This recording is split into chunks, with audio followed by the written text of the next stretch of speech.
당신은 우리 엄마를 2번 죽이는 거예요. 텅 빈 장례식장. 조화 하나 없는 빈소 앞에서 청년이 절규했습니다. 진우는 그제야 눈앞에 청년이 바로 20년 전 자신이 버린 여자가 평생 홀로 키운 자기 핏줄이라는 것을 깨달았습니다. 하지만 그 아들은 아버지를 향해 칼보다 날카로운 증오의 시선을 던졌습니다. 재벌가 사위의 자리를 선택하고 사랑을 버렸던 그날의 대가.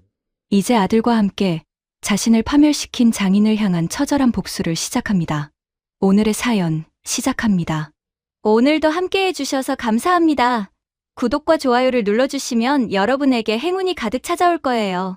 오늘 하루도 행복하고 기쁜 일만 가득하시길 바랍니다. 세상 모든 사연을 정성스레 녹여내서 전하는 꼬순이네입니다. 저희 영상은 실화 바탕의 재구성 또는 창작된 시나리오를 바탕으로 제작되었으며 시각적인 몰입감을 위해 AI 생성 이미지를 활용했습니다. 따뜻한 마음으로 시청해 주시면 감사하겠습니다. 한진우는 샴페인 잔을 든 채 파티장을 가로질러 걸었습니다. 신규 사업 제휴식은 화려한 성공이었고 투자자들은 그의 이름을 연호했습니다. 진우의 손목에서 수십만 원짜리 시계가 조명 아래 번쩍였습니다. 그때 진동하는 휴대전화 화면에 낯선 번호가 떴습니다. 진우는 잠시 망설이다 통화 버튼을 눌렀습니다. 한진우 씨 맞으십니까? 오수진 씨께서 어제 돌아가셨습니다. 수화기 넘어 차가운 목소리가 진우의 심장을 얼렸습니다. 진우는 샴페인 잔을 놓치며 그 자리에 얼어붙었습니다. 유리 파편이 대리석 바닥에 흩어지고 주변 사람들이 그를 쳐다봤습니다. 지금 뭐라고 하셨습니까? 누가 죽었다고요? 잘못 거신 거 아닙니까? 진우가 떨리는 목소리로 되물었습니다. 오수진 씨입니다. 장례식장 주소는 문자로 찍어드리죠. 고인이 마지막 유언으로 그쪽 번호를 주셔서 연락드리는 겁니다. 오실지 말지는 알아서 하세요. 전화는 끊어졌고 진우의 손에서 휴대전화가 미끄러졌습니다. 수진이라는 이름이 20년 만에 그의 가슴을 후벼 팠습니다. 진우는 비서에게 차를 대라고 소리쳤습니다. 회장님, 아직 건배 인사가 남았습니다. 비서가 당황한 표정으로 말했습니다. 비켜. 건배고 뭐고 지금 그게 문제야? 차 대라고. 당장. 진우가 답답한 듯 넥타이를 거칠게 풀며 외쳤습니다. 폭우가 앞 유리를 두들기고 와이퍼는 미친 듯이 움직였습니다. 진우는 운전대를 꽉 쥔 채 어둠 속을 달렸습니다. 내비게이션은 시골 병원까지 2시간이 남았다고 안내했습니다. 진우의 머릿속에는 20년 전 수진의 얼굴이 떠올랐습니다. 진우 씨, 저 임신했어요. 수진이 떨리는 목소리로 말하던 그날이 생생했습니다. 하지만 진우는 그녀의 손을 뿌리치고 돌아섰습니다. 강 회장의 딸과 결혼하면 모든 것을 얻을 수 있었기 때문입니다. 진우는 핸들을 치며 비명을 질렀습니다. 수진아, 수진아 미안하다. 내가 미친놈이다. 정말 미안해. 빗물인지 눈물인지 모를 것이 그의 뺨을 타고 흘렀습니다. 새벽 2시 진우는 낡은 병원 장례식장 앞에 섰습니다. 건물은 스산했고 복도엔 아무도 없었습니다. 전광판에는 고인 오수진, 상주 한도윤이라고 적혀 있었습니다. 진우는 한도윤이라는 이름을 보며 가슴이 철렁 내려앉았습니다. 설마. 진우가 떨리는 다리로 빈소문을 밀었습니다. 조화 하나 없는 서늘한 빈소에 영정 사진만 놓여 있었습니다. 사진 속 수진은 수척하고 창백했습니다.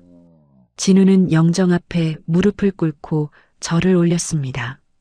수진아, 이 불쌍한 사람아, 어쩌자고 이렇게 가버렸니? 이 못난 놈 기다리지 말고 그냥 잘 살지. 왜 이렇게 야위어서. 미안하다. 정말 미안하다. 진우가 영정을 부여잡고 흐느꼈습니다. 그때 뒤에서 발소리가 들렸습니다. 진우가 고개를 들자 한 청년이 서 있었습니다. 청년의 날카로운 눈매와 왼쪽 눈밑점이 젊은 시절 자신과 똑같았습니다. 진우는 입을 벌린 채 청년을 바라봤습니다. 청년이 진우에게 다가와 물 한 잔을 내밀지 않고 그냥 지나쳤습니다. 청년은 바닥에 낡은 일기장을 조용히 내려놓았습니다. 그렇게 울면 엄마가 살아 돌아온답니까? 소리내지 말고 읽어보세요. 여기 다 적혀 있으니까. 청년이 차갑게 말했습니다. 진우는 떨리는 손으로 일기장을 집어들었습니다. 첫 페이지에는 2006년 5월 3일 진우 씨를 닮은 아이가 세상에 나왔다고 적혀 있었습니다. 진우의 눈에서 눈물이 쏟아졌습니다. 너는? 진우가 청년을 보며 떨리는 목소리로 물었습니다. 한도윤입니다. 한씨 성은 엄마가 지어준 거예요. 당신 성 따위 물려받고 싶지 않았지만 엄마가 하도 고집을 부려서요. 엄마는 평생 당신 죽었다고 했어요. 사고로 일찍 죽은 불쌍한 사람이라고. 그런데 한 달 전에서야 알게 됐죠. 우리 아버지가 이렇게 삐까번쩍하게 잘 사는 사람인 줄은요. 도윤의 목소리는 얼음장처럼 차가웠습니다. 진우는 일기장을 넘기며 수진이 겪은 20년의 고통을 읽었습니다. 병원비를 내지 못해 복도에서 밤을 샌 날들, 도윤의 학비를 마련하려 새벽까지 일한 날들이 빼곡히 적혀 있었습니다. 진우는 벽을 치며 오열했습니다. 내가 죽일 놈이다. 내가 죄인이야. 내가 이럴 줄 알았으면 수진아. 내가 너를 어떻게든 찾는 건데. 진우가 무너져 내렸습니다. 이제 와서 후회하면 뭐가 달라지는데요? 그때도 돈이랑 성공 때문에 엄마 버렸잖아요. 지금 다시 돌아가도 똑같이 재벌 집 사위로 들어가실 분이 어디서 가짜 눈물을 흘리세요? 도윤이 비웃으며 말했습니다. 진우는 아무 말도 할 수 없었습니다. 도윤의 말이 사실이었기 때문입니다. 엄마는 돌아가시기 직전까지 당신 욕 한마디 안 했어요. 오히려 이 더러운 번호를 건네주면서 꼭 연락하라고 아빠한테 소식은 알려야 한다고 유언까지 남기셨다고요. 그게 너무 억울해서 미치겠는데 당신 얼굴 보니까 더 화가 나요. 왜 우리 엄마는 이런 사람을 못 잊어서 평생 고생만 하다 갔을까요? 도윤이 주먹을 꽉 쥐며 말했습니다. 도윤의 목소리가 갈라졌습니다. 진우는 도윤을 보며 입을 열었습니다. 미안하다. 정말 미안하다. 진우가 바닥에 머리를 조아렸습니다. 됐어요. 듣기 싫으니까 그만하세요. 장례 끝나면 우린 다시 남남입니다. 부자 상봉 같은 꿈도 꾸지 마시고 다시는 내 눈앞에 나타나지 마세요. 역겨우니까. 도윤이 돌아서며 냉정하게 말했습니다. 진우는 복도에 주저앉아 밤새 빈소 밖을 지켰습니다. 새벽녘 진우는 비서에게 전화를 걸었습니다. 오수진이라는 사람의 지난 20년을 조사해. 진우가 쉰 목소리로 지시했습니다. 해가 뜨자 비서가 서류 뭉치를 들고 나타났습니다. 회장님, 고인은 세탁소를 운영하다 3년 전 폐업했습니다. 그런데 이상한 게 있습니다. 비서가 조심스럽게 말했습니다. 뭔데? 진우가 서류를 받아들며 물었습니다. 고인이 마지막까지 복용한 약봉지에서 이게 나왔습니다. 비서가 협박장을 꺼냈습니다. 협박장에는 강그룹 로고가 선명했습니다. 세탁소 부지를 넘기지 않으면 아들의 앞날을 망치겠다. 진우는 협박장을 보며 온몸이 얼어붙었습니다. 강 회장은 진우의 장인이었습니다. 이 천인공노할 노인네가 감히 수진이를, 내 아들을 건드려? 내 장인이라는 인간이 어떻게 이럴 수가 있어. 진우가 이를 갈며 중얼거렸습니다. 그때 도윤이 복도로 나왔습니다. 도윤은 진우를 보며 다가왔습니다. 아직도 안 갔어요?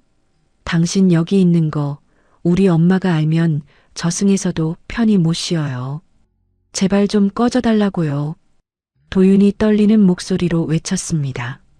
진우는 도윤의 눈을 똑바로 보며 일어섰습니다. 아니, 못 간다. 도윤아, 내가 이제 알았다. 내 엄마가 왜 나를 불렀는지, 그리고 어떤 놈들이 내 엄마를 사지로 몰아넣었는지. 내가 너 지킬 거다. 이 아비가 목숨 걸고 그놈들 싹 다 쓸어버릴 거야. 내 엄마가 못한 일 내가 다 끝내주마. 진우가 단호하게 말했습니다. 도윤은 진우를 밀쳤습니다. 웃기지 마세요. 이제 와서 무슨 아버지 노릇입니까? 당신 도움 따위 죽어도 안 받아. 도윤이 소리치며 빈소로 들어가 문을 닫았습니다. 진우는 주먹을 쥐고 복도 전구를 올려다 봤습니다. 전구가 깜빡이다 꺼졌습니다. 어둠 속에서 진우의 눈이 불타올랐습니다. 수진의 발이는 오전 10시였습니다. 진우는 빈소 앞 의자에 앉아 밤새 눈을 붙이지 못했습니다. 도윤은 상주복을 입고 혼자 제사상을 정리했습니다. 진우가 도윤을 도우려 다가서자 도윤은 고개를 돌렸습니다. 오지 마세요. 내 몸에 손대지 마시라고요. 도윤이 짧고 서늘하게 말했습니다. 진우는 입술을 깨물며 뒤로 물러섰습니다. 그때 장례식장 입구로 검은 양복을 입은 덩치 큰 남자들이 떼거지로 들어왔습니다. 남자들은 조문은커녕 신발도 벗지 않은 채 진우를 향해 일직선으로 걸어왔습니다. 한진우 전무님, 회장님께서 당장 모셔오라고 하십니다. 군말 말고 일어나시죠. 남자들 중 하나가 무표정하게 말하며 진우의 팔을 덥석 잡았습니다. 진우는 남자들을 매섭게 노려봤습니다. 이게 무슨 예의 없는 짓이야. 지금 여기가 어디라고 행패야. 사람 죽은 곳에서 이러는 거 아니야. 진우가 낮은 목소리로 꾸짖었습니다. 명령입니다. 좋게 말할 때 따라오십시오. 여기서 망신당하고 싶지 않으시면요. 남자가 진우의 팔을 비틀어 쥐었습니다. 진우는 팔을 뿌리치며 저항했습니다. 이 손 놓지 못해. 내 발로 갈 테니까 나. 진우가 소리쳤지만 남자들은 짐짝 옮기듯 진우를 양쪽에서 붙들어 강제로 끌고 나갔습니다.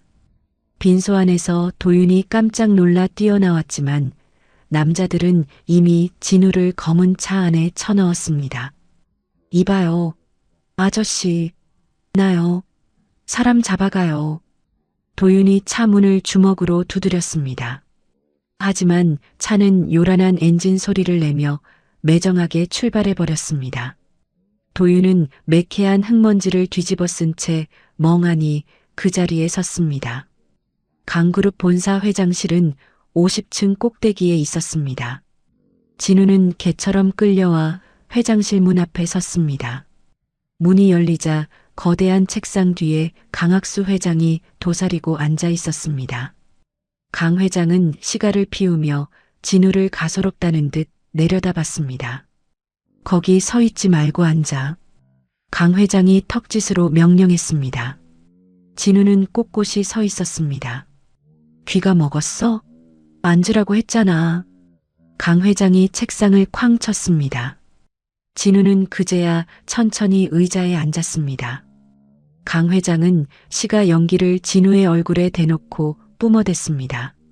너 죽은 계집 장례식엔 왜 갔어? 내 얼굴에 똥 칠하려고 작정했냐? 강 회장이 차갑게 물었습니다. 진우는 강 회장을 똑바로 노려봤습니다. 제 아이를 낳아준 여자입니다. 20년 만에 죽었다는데 마지막 길 배웅하는 게 사람 된 도리 아닙니까? 도리? 지나가던 개가 웃겠다. 20년 전에 돈 몇 푼 쥐어주고 내쫓았으면 끝난 인연이야. 어디서 구질구질하게 옛날 일을 들춰? 강 회장이 비웃었습니다. 진우는 부르르 떨며 주먹을 쥐었습니다. 회장님, 왜 그러셨습니까? 왜 수진 씨를 그렇게 못살게 구셨어요? 그 사람이 무슨 죄가 있다고 협박까지 하셨냐고요. 강 회장은 가소롭다는 듯 웃음을 터뜨렸습니다. 죄? 내 사업 앞길 막는 게 죄지. 그 계집 세탁소 땅 밑에 우리 공장 쓰레기가 좀 묻혀 있었거든. 그거 들키면 골치 아프니까 땅 내놓으라고 한 거야. 그게 뭐 대단한 일이라고 그래. 강 회장이 마치 벌레 한 마리 죽인 것처럼 태연하게 말했습니다. 진우는 참지 못하고 의자를 박차고 일어났습니다. 당신이 수진 씨를 사지로 몰아넣은 거야. 당신이 죽인 거나 다름없다고. 진우가 소리쳤습니다.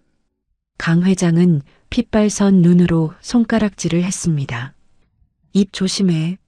네가 지금 누구 덕에 밥 얻어먹고 사는지 잊었어? 내 사위 자리에서 쫓겨나고 싶어 환장했구먼. 그때 옆문이 열리며 아내 강서윤이 표독스러운 얼굴로 들어왔습니다. 서윤은 진우를 보며 비웃음을 날렸습니다. 여보, 그 여자한테 아들이 하나 있다면서? 나 몰래 밖에서 씨를 뿌리고 다녔던 거야? 서윤이 진우에게 다가와 쏘아붙였습니다. 진우는 서윤을 외면했습니다. 그 애는 건드리지 마. 당신이랑 상관없는 일이야. 상관이 없어? 내 남편이 밖에서 만든 자식인데? 그 더러운 핏줄 내 눈에 띄기만 해봐. 그 애를 쥐도 새도 모르게 죽여버리기 전에 당신이 당장 정리해. 서윤이 진우의 멱살을 잡고 흔들었습니다. 진우는 서윤의 손을 거칠게 뿌리쳤습니다. 도윤이 털끝 하나라도 건드리면 나도 가만 안 있어. 당신이고 회장님이고 다 같이 죽는 거야. 진우의 경고에 강 회장은 책상 위 서류를 진우의 얼굴에 집어 던졌습니다. 이놈이 미쳤구나. 너 오늘부로 해임이야. 이사회에 서류 넘겼으니까 넌 이제 알거지라고. 강 회장이 사망 선고를 내리듯 선언했습니다. 진우는 흩어진 서류를 보며 비틀거렸습니다. 회장님, 제가 평생 회사를 위해 개처럼 일했습니다. 그런데 이렇게 버리시는 겁니까? 이빨 빠진 사냥개는 잡아먹는 법이야. 쓸모 없어졌으니 당장 내 집에서, 내 회사에서 꺼져. 진우는 회장실을 나와 복도에 힘없이 주저앉았습니다. 늘 굽실거리던 비서가 다가와 싸늘하게 말했습니다. 전무님, 아니 한진우 씨. 법인카드랑 차키 내놓으시죠. 회장님 지시입니다. 진우는 떨리는 손으로 카드와 키를 꺼내 바닥에 던졌습니다. 그러고는 엘리베이터도 타지 못한 채 비상계단으로 향했습니다. 50층 꼭대기에서 1층까지 한 계단 한 계단 내려오며 진우는 참았던 눈물을 쏟아냈습니다. 겨우 장례식장으로 돌아온 진우는 이미 텅 비어버린 빈소를 봤습니다. 도윤은 넋이 나간 얼굴로 바닥에 흩어진 유리 조각을 줍고 있었습니다. 진우가 다가가자 도윤이 고개를 들었습니다. 왜 또 왔어요? 이제 볼일 다 본 거 아니에요? 도윤이 차갑게 물었습니다. 진우는 목이 매 대답하지 못했습니다. 그때 밖에서 우당탕거리는 트럭 소리가 들렸습니다. 진우와 도윤이 밖으로 뛰어나가자 험악한 용역들이 수진의 낡은 유품들을 쓰레기차에 막 던지고 있었습니다. 이게 무슨 짓이야? 당장 멈춰. 우리 엄마 물건이야. 도윤이 달려갔지만 용역들은 도윤을 짐짝처럼 밀쳐버렸습니다. 진우는 눈이 뒤집혀 용역들에게 달려들었습니다. 이 천벌 받을 놈들아. 당장 손 떼. 죽고 싶어? 용역들이 진우를 둘러싸더니 집단으로 발길질을 시작했습니다. 진우는 바닥에 쓰러져 피를 토하면서도 쓰레기차 바퀴를 붙잡았습니다. 나를 죽이고 가. 이 물건들 건드리면 너희들 다 죽여버릴 거야. 진우가 피 섞인 비명을 질렀습니다. 용역 대장이 휴대전화로 보고하더니 침을 뱉으며 철수 명령을 내렸습니다.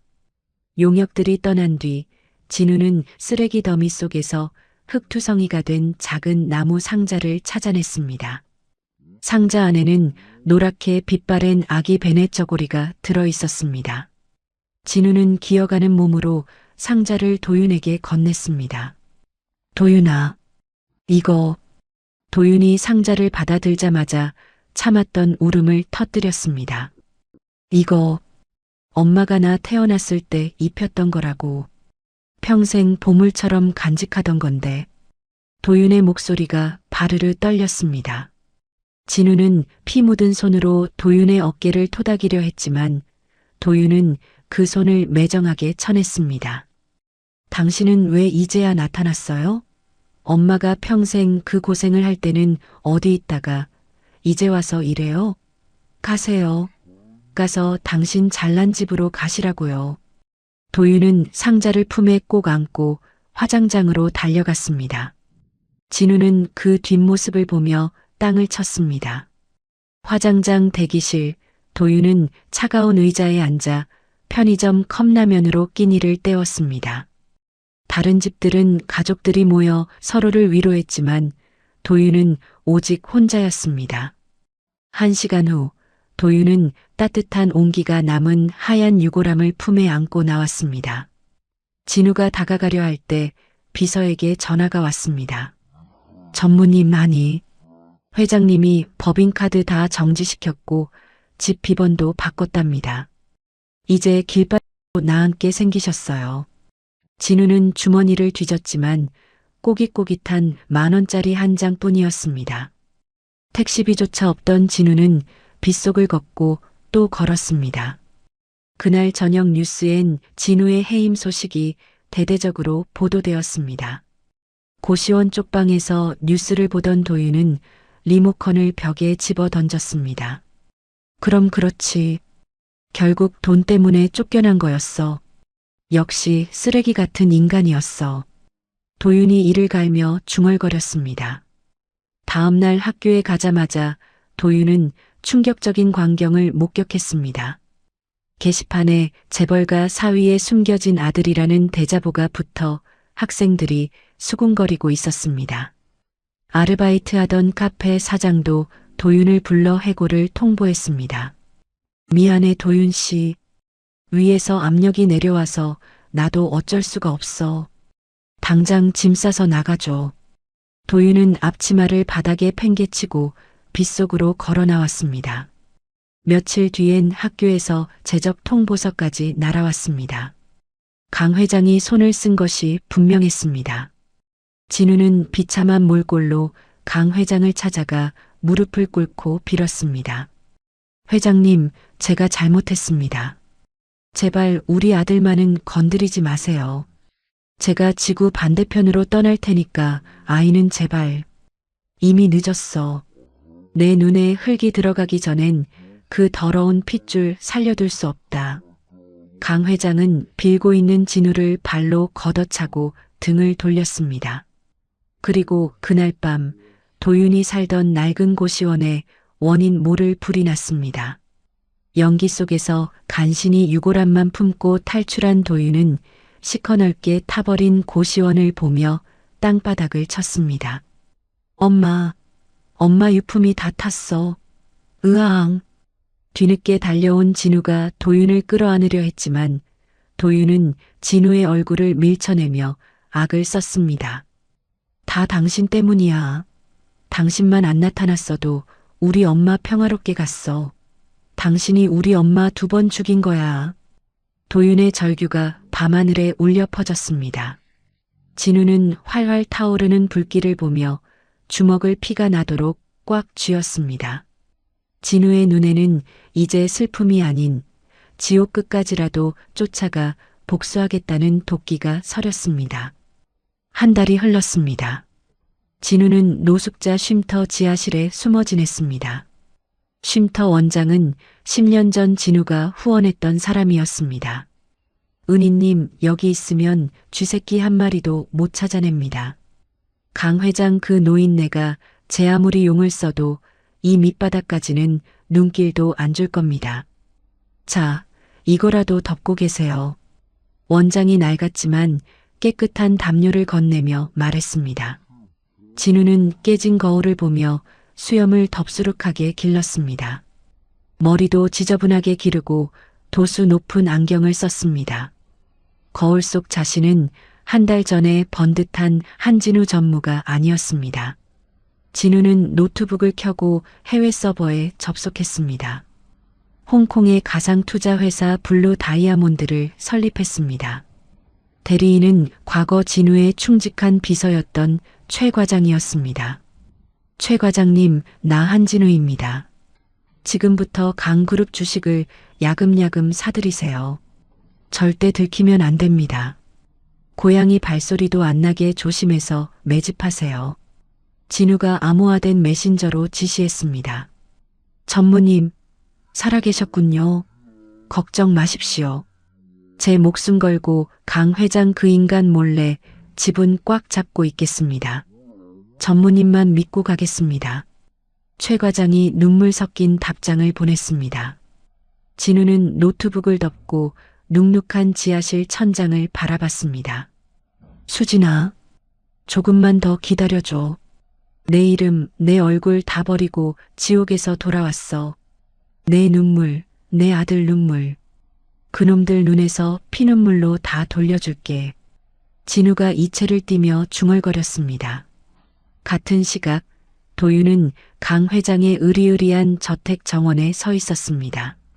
도윤은 가사 도우미의 아들로 위장해 저택에 들어왔습니다. 너 이름이 뭐라고? 정원관리팀장이 물었습니다. 김도윤이라고 합니다. 시키는 건 뭐든 다 하겠습니다. 몸 쓰는 일은 자신 있습니다. 도윤이 거짓 이름을 대며 고개를 푹 숙였습니다. 그래, 눈치껏 잘해라. 여긴 주인 양반들이 보통 까다로운 게 아니야. 눈밖에 나면 그날로 짐 싸야 하니까 입 꽉 닫고 일만 해. 팀장이 으름장을 놓았습니다. 도윤은 정원에 물을 주며 저택 내부를 샅샅이 관찰했습니다. 강 회장의 서재는 2층 맨 끝방이었습니다. 밤이 깊어지자 도윤은 고양이처럼 서재 창문으로 기어 올라갔습니다. 다행히 창문은 잠겨 있지 않았습니다. 도윤은 조심스럽게 서재 안으로 발을 들였습니다. 책장 뒤에 커다란 금고가 있었지만 도윤은 번호를 알 수 없었습니다. 도윤은 대신 책상 서랍을 샅샅이 뒤졌습니다. 서랍 제일 깊숙한 곳에서 노랗게 변색된 낡은 파일 하나를 발견했습니다. 파일을 열자 20년 전의 문서가 쏟아져 나왔습니다. 폐기물 매립 설계도라고 적힌 글자를 본 도윤은 온몸을 부르르 떨었습니다. 강그룹 공장에서 나온 썩은 독성 폐기물을 수진의 세탁소 부지에 몰래 파묻었다는 추악한 내용이었습니다. 이 악마 같은 노인네가 우리 엄마가 그것 때문에 병이 든 거였어?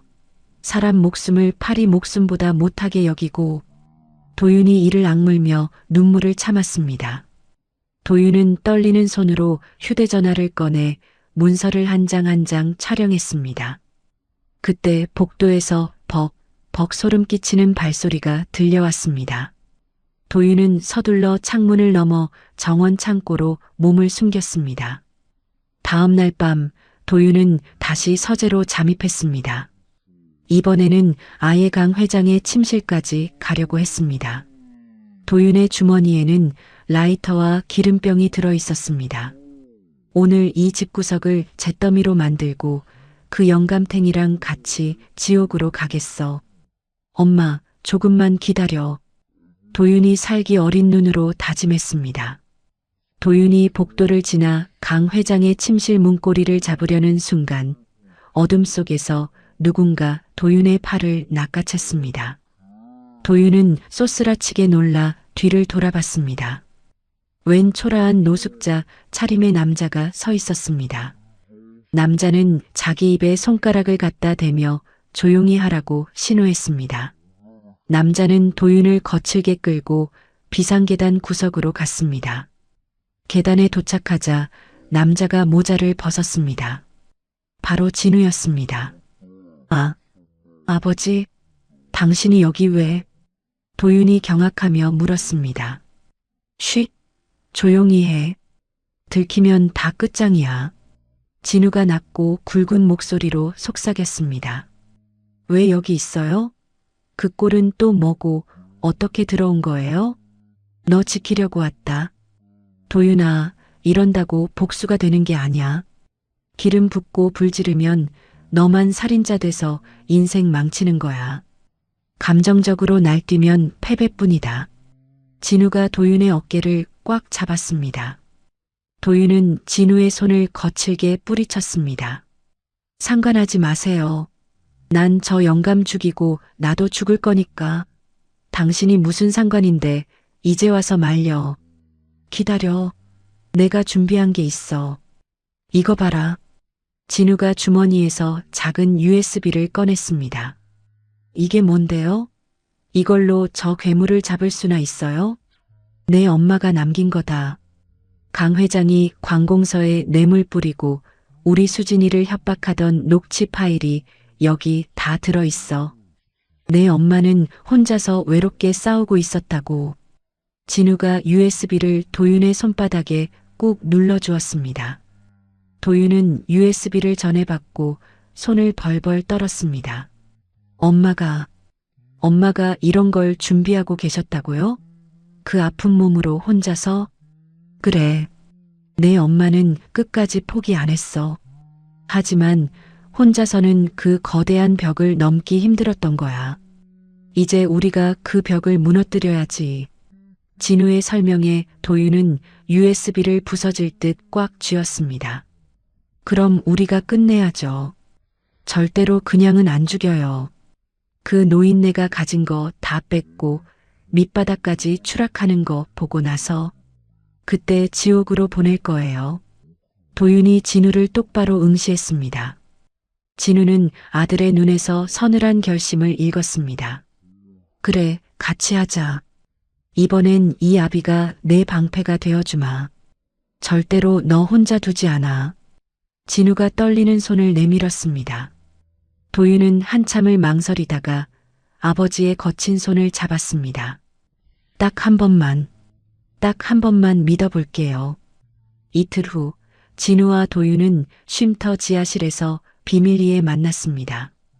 진우는 노트북 화면을 띄우고 차근차근 계획을 설명했습니다. 여길 봐라. 강 회장의 외손자이자 내 원수 강서윤의 아들 강준이다.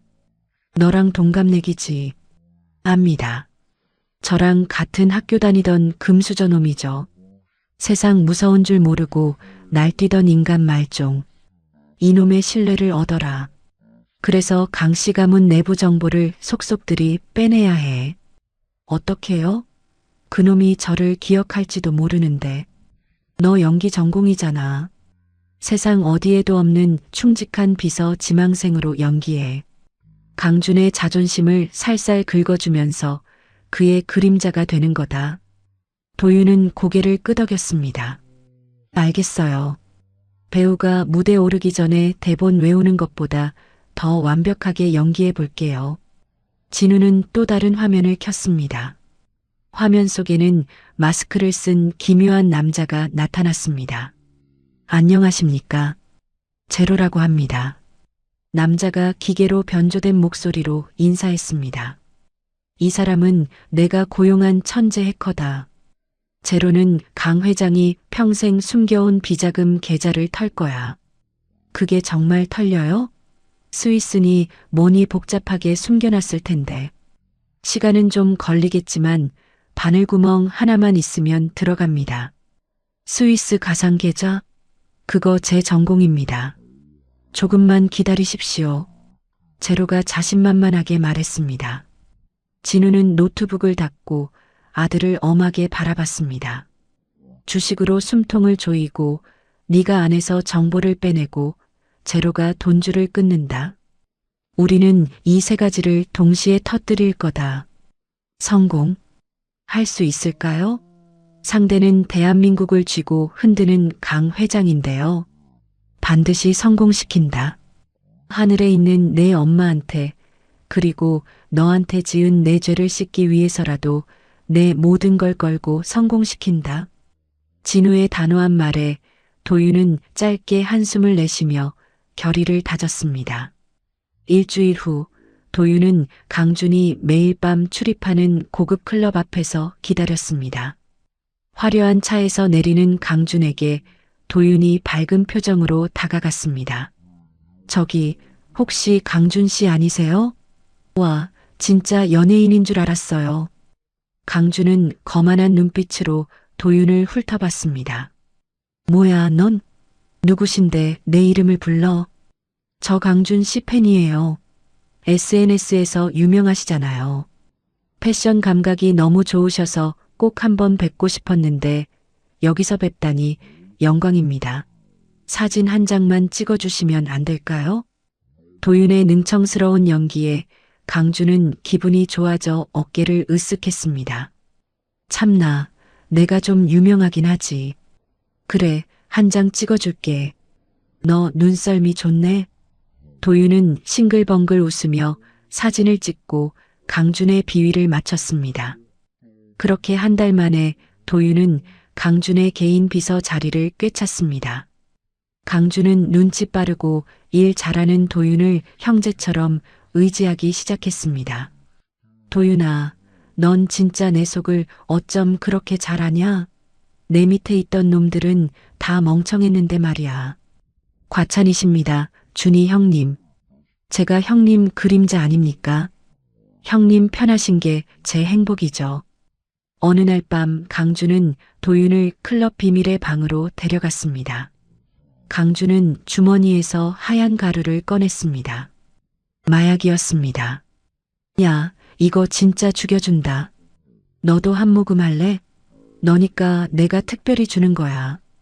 에이, 형님. 저는 이런 거 하면 겁나 심장마비 와요. 저는 형님 노시는 거나 잘 지켜볼게요.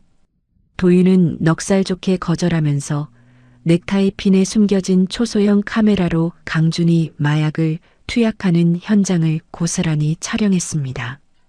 도윤은 그 영상을 즉시 진우에게 전송했습니다. 같은 시각 강 회장은 집무실에서 보고를 받으며 미간을 찌푸렸습니다. 회장님, 블루 다이아몬드라는 홍콩 법인이 우리 주식을 계속 긁어 모으고 있습니다. 벌써 지분이 상당합니다. 블루 다이아몬드? 그게 어떤 놈들인데 내 허락도 없이 내 회사를 건드려. 어떤 구멍가게인지 당장 조사해. 강 회장이 책상을 쾅 치며 소리쳤습니다. 쉼터 지하실에서 진우는 거울 속 자신의 덥수룩한 모습을 보며 비릿한 미소를 지었습니다. 강 회장, 이제 당신이 세운 그 모래성이 무너질 차례야. 가면을 벗겨주지. 아주 처참하게. 진우는 노트북 화면 가득 든 강그룹의 주식 차트를 보며 최 과장에게 지시를 내렸습니다. 폭풍 전야입니다. 멈추지 말고 계속 사들이세요. 한 방에 터뜨릴 겁니다. 밤하늘 아래 도윤은 강준이 잠든 틈을 타 서재에서 기밀 서류들을 하나하나 복사해 USB에 담았습니다. 강 회장의 비밀 거래 내역이 담긴 장부였습니다. 그때 강준이 비틀거리며 방으로 들어왔습니다. 야, 김도윤. 거기서 뭐하냐? 도윤은 심장이 멎는 것 같았지만 태연하게 USB를 주머니에 쑤셔 넣으며 돌아섰습니다. 아, 형님. 내일 일정표 정리하고 있었죠. 형님 주무시는 모습이 너무 평온해서 방해 안 하려고 조용히 하고 있었습니다. 그래. 역시 우리 도윤이밖에 없네. 수고했다, 자라. 강준이 소파에 널브러지자 도윤은 안도의 한숨을 내쉬며 저택을 빠져나왔습니다. 차가운 새벽 공기 속에서 도윤은 진우에게 전화를 걸었습니다. 아버지, 자료 다 챙겼습니다. 이제 시작이죠? 그래, 잘했다. 이제 사냥을 시작할 시간이다. 조심히 돌아와라. 진우의 목소리에 서늘한 복수의 서막이 올랐습니다. 밤하늘에 뜬 별빛이 마치 수진의 눈동자처럼 부자를 내려다보고 있었습니다. 강 회장은 홍콩 공항에 짐승 같은 사냥개들을 풀었습니다. 블루 다이아몬드의 대리인 최 과장이 입국하는 그 찰나를 노린 것입니다. 최 과장은 공항 로비를 빠져나가려다 검은 차에 짐짝처럼 끌려 들어갔습니다. 이게 무슨 짓이야? 사람 살려. 최 과장이 비명을 질렀지만 놈들은 최 과장의 입을 틀어막고 거칠게 차를 몰았습니다. 최 과장은 쥐도 새도 모를 외딴 창고로 끌려갔습니다. 그곳엔 강 회장이 시퍼런 칼날 같은 눈빛을 하고 기다리고 있었습니다. 내 놈이 감히 내 뒤통수를 치려던 블루 다이아몬드의 앞잡이냐? 강 회장이 툭 뱉듯 물었습니다. 최 과장은 의자에 굴욕적으로 묶였습니다. 저는 아무것도 모릅니다. 시키는 대로만 했을 뿐이에요. 최 과장이 발뺌하자 강 회장은 손가락을 까닥였습니다. 그 신호에 남자들이 최 과장을 무자비하게 짓밟았습니다. 최 과장은 피를 토하며 고개를 떨구었습니다. 누가 시켰어? 내 놈 뒤에서 조종하는 그 유령 같은 놈이 누구냐고. 최 과장은 입술이 터진 채로 꾹 입을 닫았습니다. 강 회장은 최 과장의 턱을 거칠게 잡아 올렸습니다. 한진우지? 죽은 줄 알았던 그놈이 살아있어서 이 짓거리를 하는 거지? 최 과장의 눈동자가 힘없이 흔들렸습니다. 강 회장은 그 찰나를 놓치지 않고 비열한 웃음을 터뜨렸습니다. 역시 독한 놈, 살아있었어. 강 회장은 자리에서 일어나 곧장 경찰청장에게 전화를 걸었습니다. 한진우 그놈 당장 수배 때려. 살인 공모에 회사 돈 횡령까지 싹 다 엮어서 전국에 얼굴 뿌려버려. 알겠나? 강 회장의 명령 한마디에 다음 날 아침 온 나라 뉴스에 진우의 얼굴이 도배되었습니다. 강그룹 전무 한진우 씨가 거액의 횡령과 살인 공모 혐의로 긴급 수배되었습니다. 쉼터 원장이 사색이 되어 지하실로 뛰어내려왔습니다. 은희님, 큰일 났습니다. 경찰이 온 동네를 뒤지고 있어요. 여기도 곧 들이닥칠 겁니다. 어서 피하세요. 진우는 서둘러 노트북과 짐을 챙겼습니다. 원장님, 이 은혜는 목숨 걸고 갚겠습니다. 부디 몸 조심하십시오. 진우는 쉼터를 빠져나와 제로가 마련한 비밀 안가로 몸을 숨겼습니다. 같은 시각 도윤은 강준의 집무실에서 기밀 서류를 챙기다 들이닥친 경호원들에게 붙잡혔습니다. 한도윤 맞지? 너 오늘 제삿날인 줄 알아라. 회장님이 부르신다. 경호원들이 도윤의 양팔을 꺾어 잡았습니다. 도윤은 겁에 질린 척하며 강준을 쳐다봤습니다. 준이 형, 저 좀 도와주세요. 저 아니에요. 하지만 강준은 벌레를 보듯 고개를 돌려버렸습니다. 도윤은 차가운 지하실로 끌려가 의자에 꽁꽁 묶였습니다. 강 회장이 서늘한 공기를 가르며 내려왔습니다. 내 아비 한진우. 그놈 지금 어디 숨어 있어? 모릅니다. 죽었는지 살았는지 제가 어떻게 알아요. 도윤이 소리치자 강 회장은 매정한 손길로 도윤의 뺨을 세차게 내리쳤습니다. 도윤의 입가가 찢어지며 선혈이 튀었습니다. 어디서 어른 앞에서 눈을 부릅떠? 내 아비놈이 숨어 있는 곳 되지 않으면 오늘 여기서 산송장으로 나갈 줄 알아. 그때 서윤이 시뻘건 가죽 채찍을 들고 지하실로 들어왔습니다. 아버님, 이런 천한 핏줄은 말이 필요 없어요. 매가 약이지. 서윤이 표독스럽게 웃으며 도윤의 얼굴을 채찍으로 후려쳤습니다. 으악.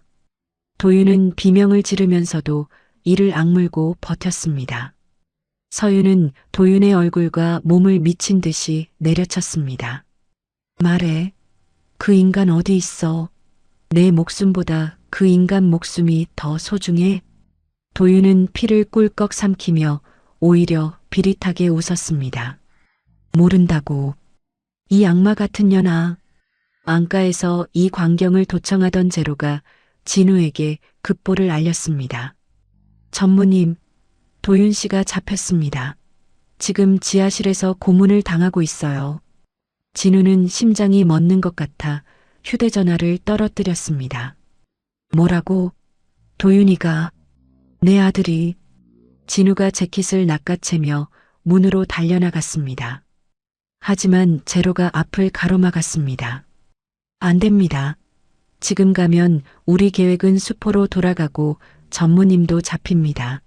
참으셔야 합니다. 비켜. 내 아들이 죽어가는데 계획이 무슨 상관이야. 내가 가서 죽더라도 도윤이는 살려야 해. 진우가 울부짖으며 제로를 밀쳤지만 제로는 끝까지 문을 막아섰습니다. 도윤 씨가 바라는 게 뭡니까? 당신이 무사히 복수를 끝내주는 겁니다. 제발 정신 차리십시오. 진우는 문 앞에 주저앉아 주먹으로 자기 머리를 찧었습니다. 이마에서 피가 흘러내렸지만 가슴이 찢어지는 고통에 비하면 아무것도 아니었습니다. 미안하다. 도윤아. 못난 아버지를 용서하지 마라. 으아. 그때 강 회장이 도윤의 전화를 이용해 진우에게 전화를 걸었습니다. 한진우, 똑똑히 들어라. 24시간 준다. 안 나타나면 내 자식 손가락부터 하나씩 잘라주지. 듣고 있나?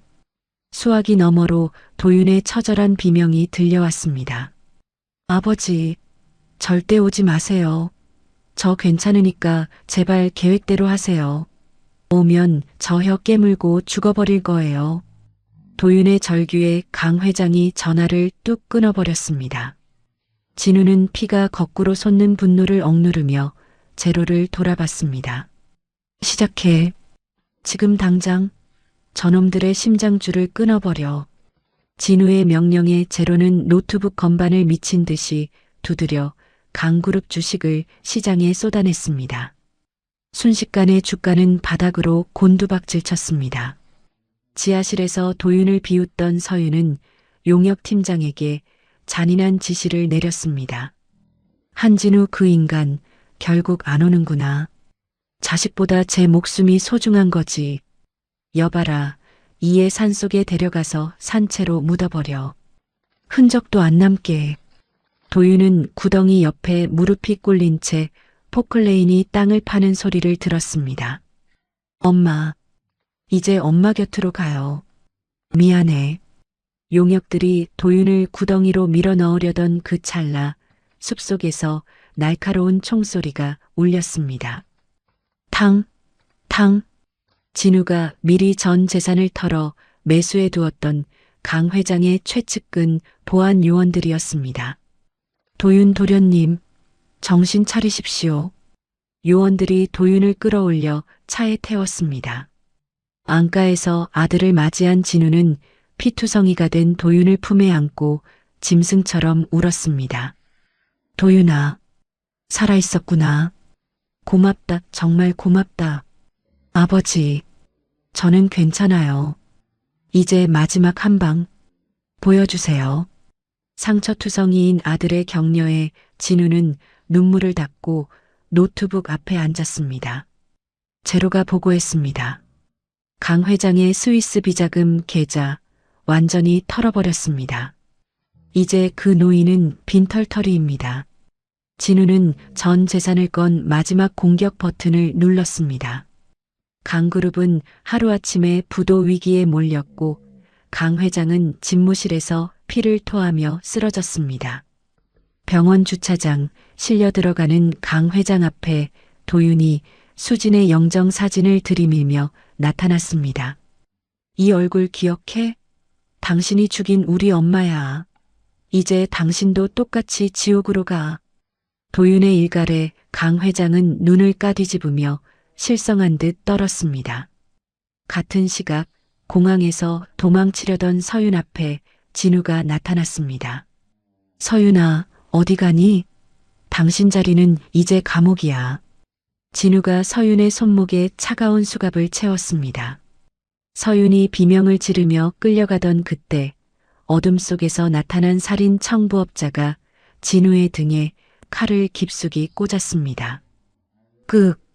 진우는 피를 쏟으며 바닥에 쓰러졌습니다. 주변은 비명소리로 가득 찼고 진우는 멀어지는 의식 속에서 마지막으로 도윤의 이름을 불렀습니다. 구급차 사이렌 소리가 비명처럼 공항 광장을 가득 메웠습니다. 피투성이가 된 진우는 들것에 실려 구급차로 옮겨졌습니다. TV 속보를 보고 미친 듯이 달려온 도윤이 구급차 앞을 막아섰습니다. 아버지, 아버지 정신 좀 차려보세요. 안 돼, 이렇게 가면 안 된다고. 도윤이 울부짖으며 구급차로 달려들자 구급대원이 앞을 가로막았습니다. 학생, 보호자야? 위험하니까 비켜요. 제 아버지예요. 우리 아버지라고요. 제발 같이 타게 해주세요. 도윤의 절규의 대원이 문을 열어주었습니다. 구급차 안 진우는 산소호흡기에 의지한 채 가쁜 숨을 몰아쉬고 있었습니다. 도윤은 피로 범벅이 된 진우의 거친 손을 두 손으로 꽉 잡았습니다. 아버지, 제 목소리 들리세요? 아직 저한테 사과도 다 안 했잖아요. 못난 놈이라고 욕해도 좋으니까 제발 눈 좀 떠보세요. 네. 도윤의 애원에도 진우는 끝내 눈을 뜨지 못한 채 응급실로 실려 들어갔습니다. 수술실 차가운 복도에서 도윤은 뜬 눈으로 밤을 지새우며 기도했습니다. 엄마, 우리 엄마가 하늘에서 좀 도와줘. 저 사람 나한테 아버지 소리 한 번은 듣고 가야 하잖아. 이렇게 허망하게 보내면 엄마 마음도 안 좋잖아. 제발 살려줘요. 무려 5시간이 넘는 대수술 끝에 의사가 피곤한 기색으로 나왔습니다. 도윤은 용수철처럼 튀어올라 의사의 소매를 붙잡았습니다. 선생님, 우리 아버지 살려주신 거죠? 괜찮으신 거죠? 천운입니다. 칼끝이 아주 아슬아슬하게 중요 장기를 비껴갔어요. 고비는 넘겼지만 며칠 더 지켜봐야 합니다. 도윤은 다리에 힘이 풀려 주저앉았습니다. 아이고, 감사합니다. 정말 감사합니다. 도윤은 바닥에 머리를 조아리며 몇 번이고 절을 했습니다. 사흘 후 진우는 중환자실을 나와 일반 병실로 옮겨졌습니다. 도윤은 누가 해코지라도 할까봐 병실 문을 꼭 걸어 잠그고 곁을 지켰습니다.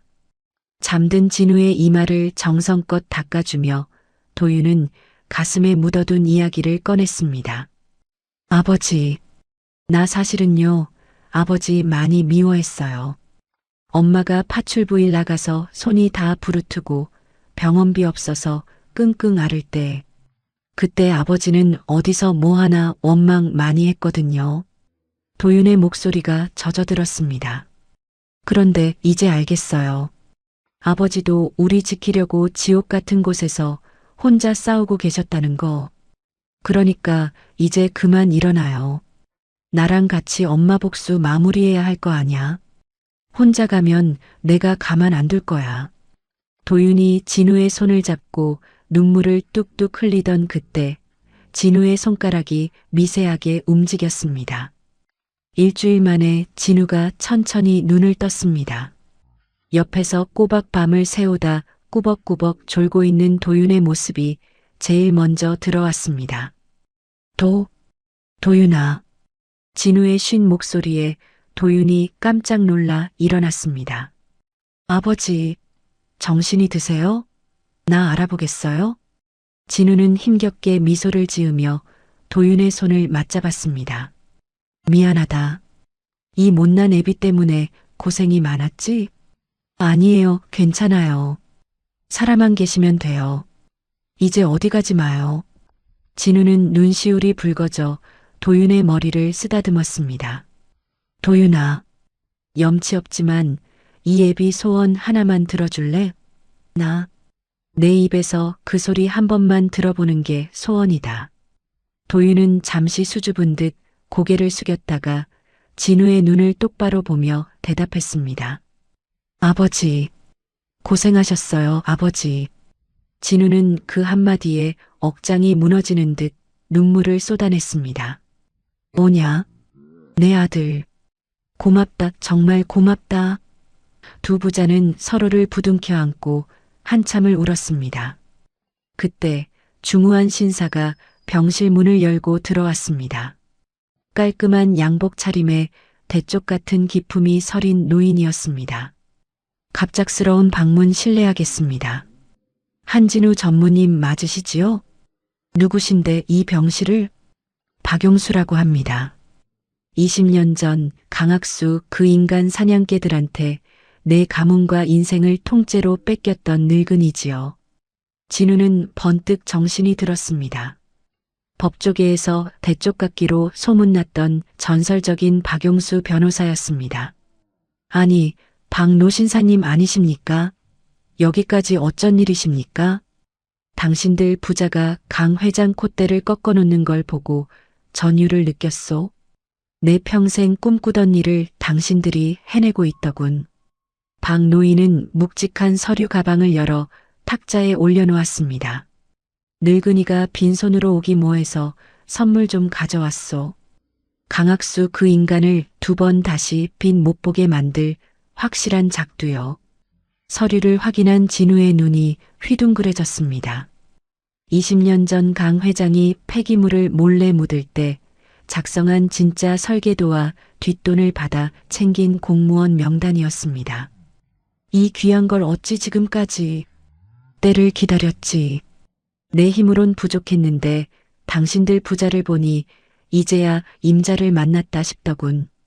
자, 이걸로 그 괴물의 숨통을 끊어버립시다. 박 노인의 가세로 반격의 힘은 천군만마를 얻은 듯 강해졌습니다. 박 노인은 검찰의 강직한 후배들을 연결해 주었고 진우는 병상에서 강 회장의 비리를 낱낱이 소명했습니다. 한편 도윤은 박 노인에게 법과 심리전의 기초를 배우며 복수의 화신으로 거듭났습니다. 도윤군, 적 앞에서는 얼음처럼 차가워져야 하네. 눈물은 승리한 뒤에 흘려도 늦지 않아. 박 노인의 가르침을 도윤은 가슴 깊이 새겼습니다. 해커 제로의 활약도 대단했습니다. 전무님, 강 회장 이 영감탱이 누워있는 척하면서 뒤로 주가 조작 지시하고 있습니다. 여기 녹음 파일 보냅니다. 진우는 휠체어를 타고 직접 강 회장의 병실을 찾았습니다. 산소호흡기를 쓴 채 눈만 굴리던 강 회장 앞에 진우가 서늘하게 웃으며 말했습니다. 회장님, 연기하시느라 고생 많으십니다. 이제 그 연기 교도소 가서 하셔야겠습니다. 당신이 지은 죄로 만든 지옥, 이제 시작입니다. 강 회장은 부들부들 떨며 진우를 노려봤지만 이미 대세는 기운 뒤였습니다. 도윤도 가만히 있지 않았습니다. 비겁하게 아버지를 배신했던 강준을 찾아가 마약 투약 영상을 들이밀었습니다. 준아, 좋은 말로 할 때 할아버지 비밀 금고 열쇠 내놔. 아님 이거 당장 경찰서에 풀까? 겁쟁이 강준은 오줌을 지릴 듯 떨며 열쇠를 넘겨주었습니다. 유치장에 갇힌 서윤도 아버지가 자신을 버렸다는 소식에 실성하여 모든 죄를 자백하기 시작했습니다. 진우는 박 노인을 통해 수진이 남긴 마지막 편지를 전해받았습니다. 진우 씨, 당신 원망 안 해요. 우리 아들 도윤이가 아빠 사랑하며 살 수 있게만 해주세요. 진우는 수진의 애틋한 유언을 가슴에 품고 다짐했습니다. 수진아, 약속할게. 우리 도윤이 내가 목숨 걸고 지키마. 그리고 내 이름으로 된 예쁜 숲을 만들어줄게. 그날 밤 강 회장이 보낸 마지막 킬러들이 병실에 잠입했지만 박 노인이 배치한 경호팀에 의해 허망하게 제압되었습니다. 진우는 이제 더 이상 피하지 않았습니다. 다음 날 수많은 기자가 병실로 구름처럼 몰려들었습니다. 진우는 당당히 그들 앞에 서서 강그룹의 20년 비리와 오수진 씨에 대한 추악한 가해 사실을 폭로했습니다. 전 국민은 분노로 들끓었고 강 회장을 구속하라는 함성이 온 거리를 메웠습니다. 진우와 도윤은 병원 옥상에서 노을을 바라보며 서로의 손을 꽉 잡았습니다. 아버지, 이제 정말 끝이 보이네요. 그래, 도윤아. 수진아. 지켜봐줘. 이제 곧 정의가 바로 설 거다. 부자의 그림자가 길게 하나로 겹쳐지며 위대한 복수의 피날레가 시작되고 있었습니다. 재판 첫날 아침, 법원 앞은 취재진과 구경꾼들로 인산인해를 이뤘습니다. 진우는 국임 하나 없는 정장 차림으로 법원 계단을 뚜벅뚜벅 올랐습니다. 도윤이 아버지의 옆자리를 든든하게 지켰습니다. 수십 대의 카메라가 불을 뿜으며 달려들었습니다. 한진우 씨, 한 말씀만 해주시죠. 정말 장인어른인 강 회장이 범인입니까? 진우는 피하지 않고 렌즈를 똑바로 응시했습니다. 오늘 이 법정에서 죽은 자의 목소리가 진실을 말할 것입니다. 똑똑히 지켜봐 주십시오. 진우와 도윤은 엄숙한 분위기의 법정 안으로 들어갔습니다. 방청석은 빈자리 하나 없이 꽉 찼고 도윤은 맨 앞줄에 앉아 마른 침을 삼켰습니다. 잠시 후 육중한 문이 열리며 강 회장이 휠체어를 타고 들어왔습니다. 환자복 차림의 헬쑥한 모습이었지만 눈빛만은 여전히 독사처럼 차가웠습니다. 도윤은 그 모습을 보며 주먹을 피가 나도록 꽉 쥐었습니다. 피고인 강학수, 일어서십시오. 판사가 엄하게 말했습니다. 판사님, 보시다시피 제가 오늘 내일 하는 몸입니다. 기운이 없어서 일어설 수가 없으니 부디 굽어 살펴주십시오. 강 회장이 쉰 목소리로 엄살을 부리자 변호인이 기다렸다는 듯 두툼한 진단서를 제출했습니다. 판사는 눈을 가늘게 뜨고 서류를 보더니 일단 앉아있으라 허락했습니다. 곧이어 검사의 매서운 추궁이 시작되었습니다. 피고인은 20년 전 자신의 공장에서 나온 썩은 폐기물을 오수진 씨의 세탁소 부지에 몰래 파묻었습니다.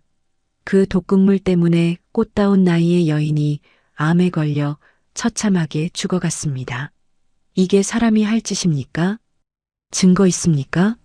우리 회장님은 평생 국가 경제를 위해 헌신하신 분입니다. 근거 없는 모함은 삼가시죠. 변호인이 펄펄 뛰며 반박했습니다. 검사는 빙긋 웃으며 노련하게 서류를 펼쳤습니다. 여기 박용수 변호사가 보관해온 실제 매립 설계도가 있습니다. 그리고 돈을 받아 처먹고 눈 감아준 공무원 놈들 명단도 여기 있지요. 방청석에서 아이고 세상에 저럴 수가 하는 탄식이 터져 나왔습니다. 강 회장의 안색이 흑빛으로 변했습니다. 이어 진우가 증인석에 올랐습니다. 증인, 피고인 강학수와는 어떤 관계입니까? 저는 저 괴물의 사위였습니다. 하지만 오늘부터는 그 인연 제 손으로 끊어내려 합니다.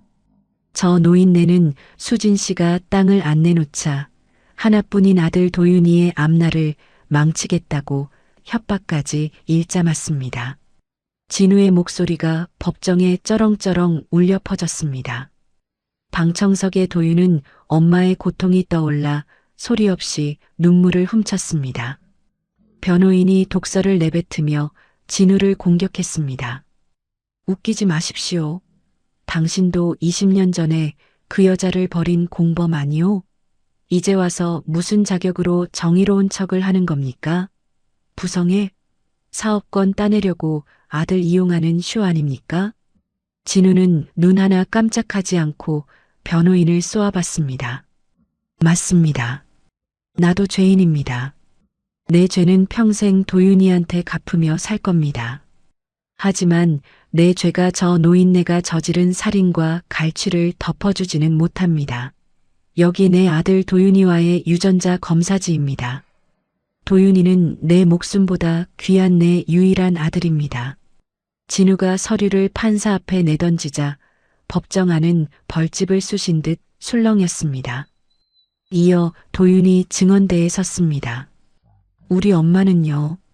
밤마다 걸려오는 협박 전화 때문에 잠 한숨을 못 주무셨어요.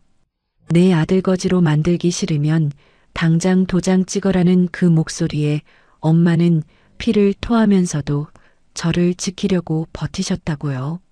그 스트레스가 우리 엄마를 죽인 거예요. 도윤의 절규에 방청객들도 여기저기서 훌쩍이기 시작했습니다. 그때 검사가 메인 화면을 켰습니다. 제로가 해킹해온 영상이 흘러나왔습니다. 병상에 누워 다 죽어가는 척하던 강 회장이 아무도 없는 틈을 타벌떡 일어나 활보하며 스위스 계좌로 돈을 빼돌리라고 호통치는 장면이었습니다. 저건 조작이야. 누가 내 방에 카메라를 달았어. 당장 꺼. 강 회장이 휠체어에서 벌떡 일어나 삿대질을 하며 비명을 질렀습니다. 판사가 망치를 쾅쾅 두드렸습니다. 조용히 하세요. 피고인, 지금 멀쩡히 서 있지 않습니까? 법정을 기만한 죄, 엄중히 물을 것입니다. 당장 저자를 구속하고 정신감정을 실시하세요. 법정 경위들이 달려들어 강 회장의 팔을 꺾고 차가운 수갑을 채웠습니다. 강 회장은 내가 누군지 알아. 하며 발버둥을 쳤지만 이미 추악한 가면은 만천하에 벗겨진 뒤였습니다. 뒤이어 출석한 서윤도 아버지가 시켰어요. 저는 몰랐어요. 하며 울며불며 자백했지만 도윤을 산에 묻으라고 지시한 녹취록이 공개되자 고개를 떨구고 말았습니다. 휴정 시간, 도윤은 끌려나가는 강 회장 앞에 서서 차갑게 의조렸습니다. 할아버지, 당신이 땅속에 묻은 건 쓰레기가 아니라 당신의 인간다운 영혼이었어요.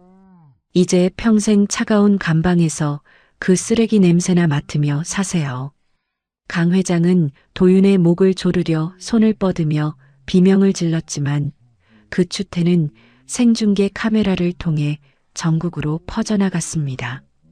진우는 그 자리에서 강그룹의 모든 지분을 사회에 환원하겠다고 발표하여 강 회장의 마지막 돈줄까지 끊어버렸습니다.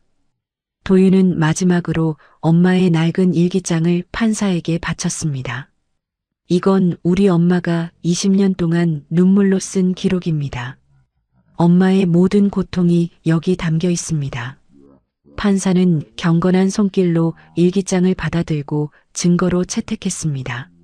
일주일 후 진행된 현장 검증에서 세탁소 부지 토양의 대량의 독성 물질이 검출되자 과학적 인과관계까지 완벽하게 증명되었습니다. 강 회장은 마지막까지 돈이면 다 돼. 내가 이긴다.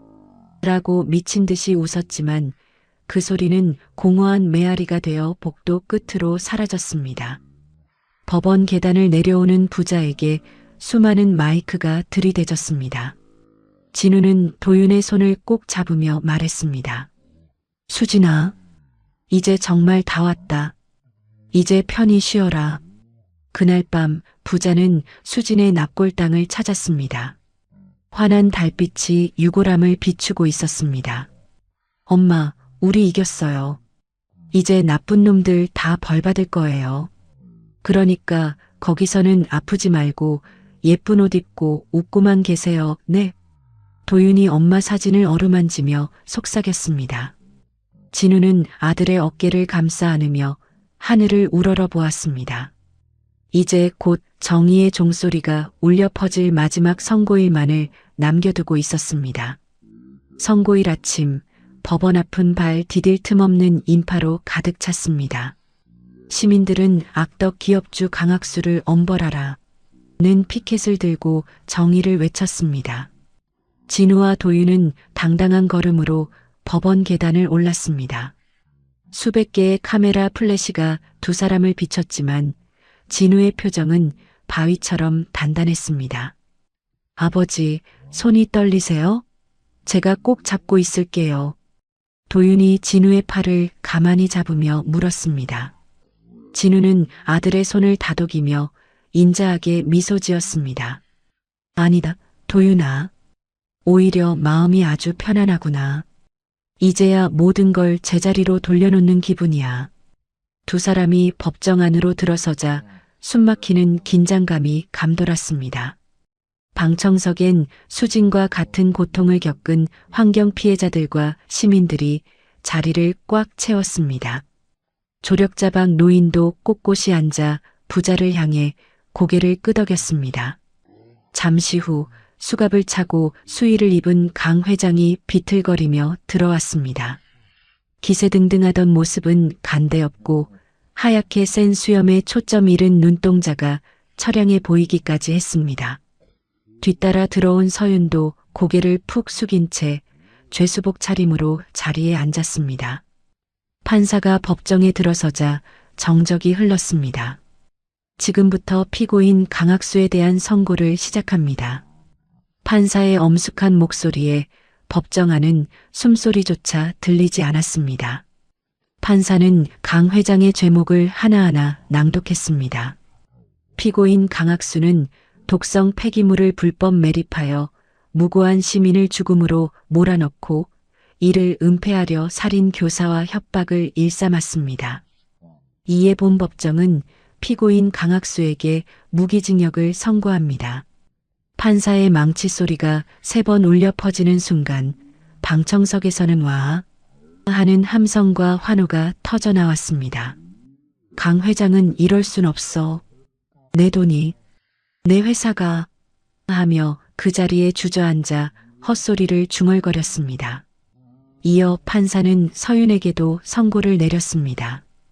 피고인 강서윤 살인 교사 및 공모 혐의로 징역 15년을 선고한다. 서윤은 비명을 지르며 바닥에 쓰러졌고 아버지, 저 좀 살려주세요 하며 울부짖었지만 강 회장은 이미 넋이 나간 상태였습니다. 진우와 도윤은 자리에서 일어나 서로를 으스러지도록 껴안았습니다. 아버지, 우리가 해냈어요. 엄마 한을 이제야 풀어드렸어요. 그래, 도윤아. 고생 많았다.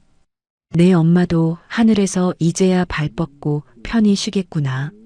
법원 밖으로 나온 두 사람을 향해 마이크가 쏟아졌습니다. 한진우 씨, 소감 한 말씀 부탁드립니다. 수진아, 이제 걱정 마라. 나쁜 놈들 다 벌받았으니 이제 편히 쉬어라. 그 말 한마디 꼭 해주고 싶습니다. 도윤도 환하게 웃으며 덧붙였습니다. 엄마가 하늘에서 아주 크게 웃고 계실 것 같아요. 도와주신 국민 여러분 감사합니다. 일주일 후 진우는 사제를 털어 수진환경재단을 설립했습니다. 설립식 날 진우는 단상에 올라 떨리는 목소리로 말했습니다. 이 재단은 억울하게 고통받은 분들을 위한 곳입니다. 우리 수진이처럼 아픈 사람이 더 이상 나오지 않게 이 땅을 다시 생명의 땅으로 만들겠습니다. 도윤 역시 이사직을 맡아 미혼모 지원과 환경 보호에 앞장서겠다고 다짐했습니다. 부자의 이야기는 연일 신문 일면을 장식하며 온 국민에게 감동을 주었습니다. 진우는 수진의 세탁소 털을 직접 찾아가 정화 작업을 지휘했습니다. 감독님, 여기 썩은 흙은 싹 다 걷어내 주세요. 그 자리에 세상에서 가장 예쁜 꽃이 피는 수진의 숲을 만들 겁니다. 교도소에서 폐인이 된 서윤과 달리 그녀의 아들 강주는 진우 앞에 무릎을 꿇고 사죄했습니다. 아저씨, 정말 죄송합니다. 제 유산 다 재단에 기부하고 해외로 가서 속죄하며 살겠습니다. 도윤 씨도 정말 미안했어요. 진우는 강준의 어깨를 두드리며 새 인생을 사세요라고 격려해 주었습니다. 며칠 후 진우는 도윤에게 특별한 서류를 내밀었습니다. 바로 도윤의 성을 이씨에서 한씨로 바꾸는 개명 허가서였습니다. 한도윤, 이제 너는 법적으로도 하늘이 두 쪽 나도 내 아들이다. 너무 늦게 이름을 찾아줘서 미안하다. 아니에요, 아버지. 한도윤이라는 이름 평생 자랑스럽게 여기며 살게요. 두 사람은 제주도 푸른 바다로 떠났습니다. 수진이 생전에 그토록 가고 싶어 했던 곳이었습니다. 진우는 가슴에 품고 온 수진의 유해를 바람에 실어 바다로 날려보냈습니다. 수진아, 이제 자유다. 저 넓은 바다 마음껏 날아다녀라. 우리 도윤이는 내가 잘 키울게. 엄마, 사랑해요. 거기선 아프지 말고 행복만 하세요. 두 사람은 해변에 나란히 앉아 수진이 즐겨 듣던 노래를 틀었습니다. 노을이 바다를 붉게 물들이고 파도는 부자의 발등을 부드럽게 적셨습니다. 박노인은 자신의 법률사무소까지 재단에 기증하며 힘을 보탰습니다. 진우 씨, 자니가 진짜 승자야. 이 늙은이도 이제야 발 뻗고 자겠네. 진우는 이제 화려한 회장 자리가 아닌 재단에서 피해자들을 상담해주는 평범한 이웃으로 돌아갔습니다. 도윤은 그런 아버지의 뒤를 따르며 진정한 기업가로 성장해 나갔습니다. 해변을 걷는 두 사람의 뒷모습 위로 따스한 햇살이 축복처럼 쏟아졌습니다. 20년 만에 찾은 평화, 그리고 피보다 진한 부자의 사랑이 바다 물결을 타고 멀리 멀리 퍼져나갔습니다. 평화로운 나날이 한 달째 이어졌습니다. 진우는 재단 사무실에서 피해자들의 서류를 꼼꼼히 검토하며 보람을 찾고 있었고, 도윤은 대학 입학 준비로 설레는 하루하루를 보냈습니다. 그날은 재단 개소식이 열리는 아주 중요한 날이었습니다. 진우는 정갈한 정장을 차려입고 식장으로 향했습니다. 도윤이는 아직 안 왔나? 오늘 본인이 주인공인데 늦으면 안 되지. 진우가 비서에게 물었지만 돌아오는 대답은 불안하기 짝이 없었습니다. 이사님, 도윤 씨가 아침부터 연락이 안 됩니다. 휴대전화도 계속 꺼져 있고요. 진우의 심장이 불길하게 요동치기 시작했습니다. 뭐라고? 당장 도윤이 동선 파악해. 빨리. 개소식 내내 진우의 머릿속엔 도윤의 걱정뿐이었습니다. 축사를 마치자마자 무대를 뛰어내려온 진우에게 비서가 다급히 태블릿을 내밀었습니다. 이사님, 도윤 씨 휴대전화 마지막 위치가 한강공원 근처로 나옵니다. 진우는 재킷을 팽개치고 차를 몰아 한강으로 미친 듯이 달렸습니다. 공원은 나들이 객으로 붐볐지만 외딴 벤치 위에 덩그러니 놓인 도윤의 가방을 본 순간 진우는 숨이 멎는 것 같았습니다. 가방 안에는 피 묻은 도윤의 손수건이 들어 있었습니다. 도윤아, 한도윤, 어디 있니? 진우가 미친 사람처럼 소리치던 그때 낯선 번호로 전화가 걸려왔습니다. 여보세요. 내 아들 어디 있어? 누구야 너? 오랜만이군, 한진우. 나 기억하나? 강 회장님의 그림자였던 독사다. 내 놈 때문에 내 주인이 지옥으로 갔으니 너도 대가를 치러야지. 남자의 목을 대 긁는 웃음소리에 진우는 전율했습니다. 강 회장의 충직한 살인 청부업자였습니다. 내 아들 털끝 하나라도 건드리면 내 놈 사지를 찢어놓을 줄 알아. 당장 도윤이 내놔. 말 조심해. 지금 내 자식 목숨줄이 내 손가락 하나에 달렸으니까. 독사가 화면을 켰습니다. 입이 틀어막힌 채 의자에 묶여 신음하는 도윤의 참혹한 몰골이 보였습니다. 도윤아, 도윤아.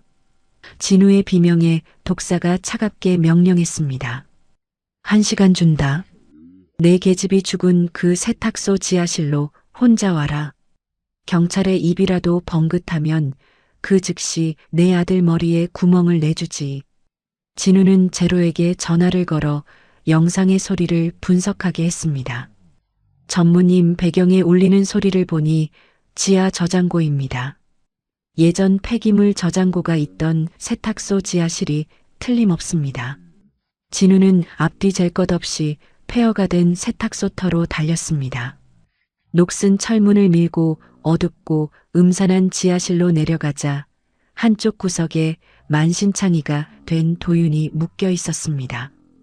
도윤아, 아빠 왔다.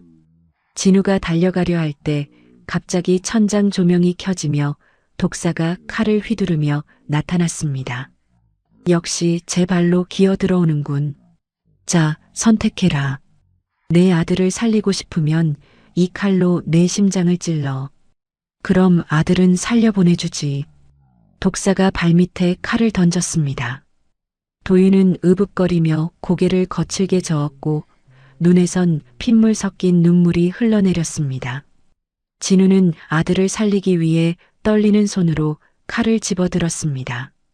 아버지, 안 돼요. 오지 마세요. 그 순간 도윤이 죽으림을 다해 묶인 의자를 넘어뜨려 독사의 발등을 지시겨 버렸습니다. 으악! 독사가 비명을 지르는 틈을 타 진우가 놈에게 달려들었습니다. 두 남자가 엉겨붙어 사투를 벌이던 중 독사가 품에서 라이터를 꺼내 바닥에 뿌려진 기름 위로 던져버렸습니다. 으하! 다 같이 지옥으로 가자. 순식간에 화마가 지아씨를 집어삼켰습니다.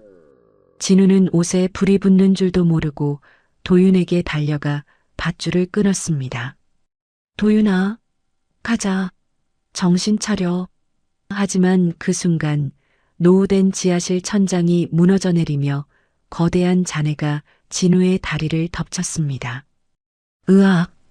진우는 비명을 지르며 고꾸라졌습니다. 다리가 짓눌려 꼼짝도 할 수 없었습니다. 도윤아, 아빠는 틀렸다. 너라도 어서 나가. 빨리. 싫어요. 아버지를 두고 어떻게 가요? 엄마가 지켜보고 있는데. 도윤은 매캐한 연기에 질식해가면서도 피범벅이 된 맨손으로 무거운 콘크리트 잔해를 들어 올리려 안간힘을 썼습니다.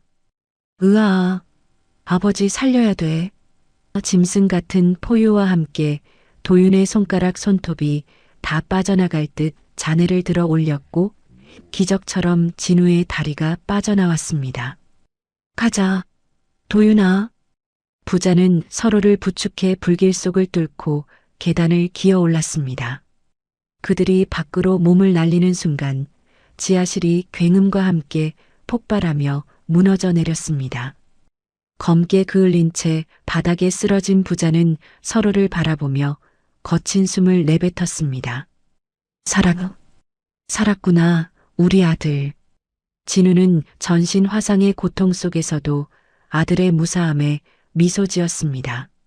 병원으로 후송된 진우는 생사를 넘나드는 수술을 몇 번이나 견뎌냈습니다. 도윤은 병실 밖에서 손이 발이 되도록 빌었습니다. 엄마, 제발 우리 아버지 좀 살려줘. 나 이제야 아버지라고 부르는데 이렇게 데려가면 안 되잖아. 사흘째 되는 날 아침, 진우가 기적처럼 눈을 떴습니다.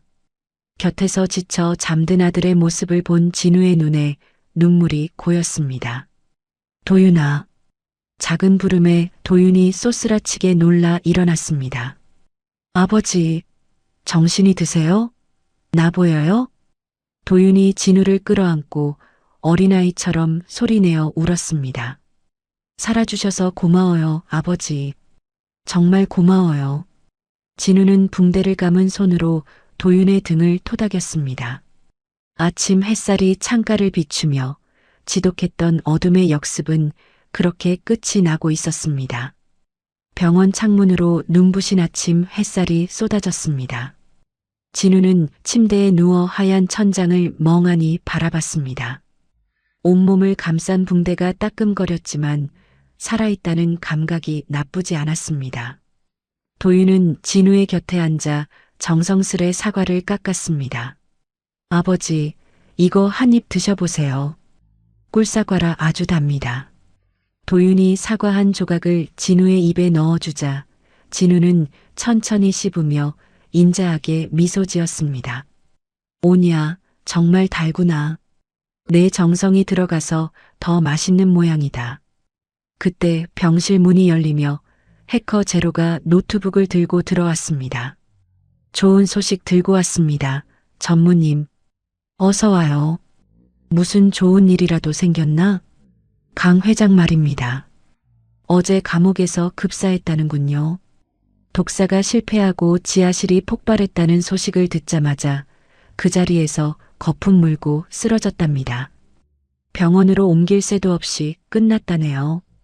진우와 도윤은 잠시 서로를 쳐다보며 침묵에 잠겼습니다.